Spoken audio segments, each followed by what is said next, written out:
Let's look at using tables.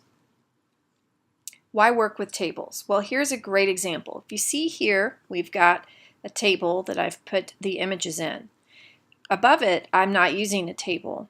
I've used a header where it says why work with tables, and below it I just clicked enter.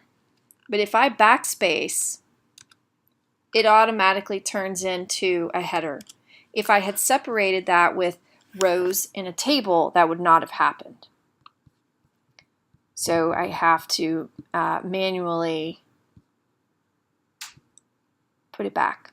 Okay, so let's look at how to create a table. At our cursor, I'm going to press return a few times. If I want my table to be flush left, I can leave it as it is.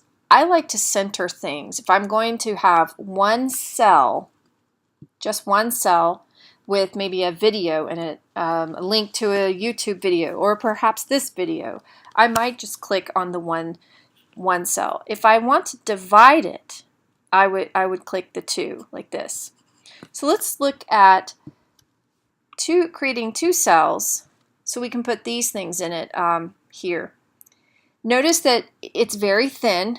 So if you've noticed throughout the course there might be tiny little dots everywhere, that's because they are periods, and I use them as space keepers, spacers for my cells. I can move them out a little bit. I can move them out a lot. Make them the same size as everything here. Usually they will move with your text. So I'm going to take this text, get rid of my period there, place it here, move this text. Let's go ahead and move this back to a paragraph. Cut and paste. I'm going to move these up. Let's not delete them though. One more. Backspace. Okay, now because I have them separated, watch what happens when I format this into a header. Nothing happens down here. That's what we want. This stays the same. It stays in paragraph mode. So that's one reason to work with tables. It keeps things nice and neat.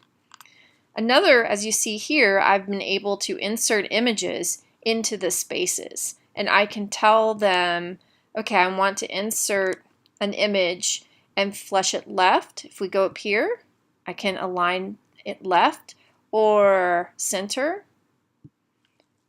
or all the way to the right. Let's put it back left. And the same with this one over here.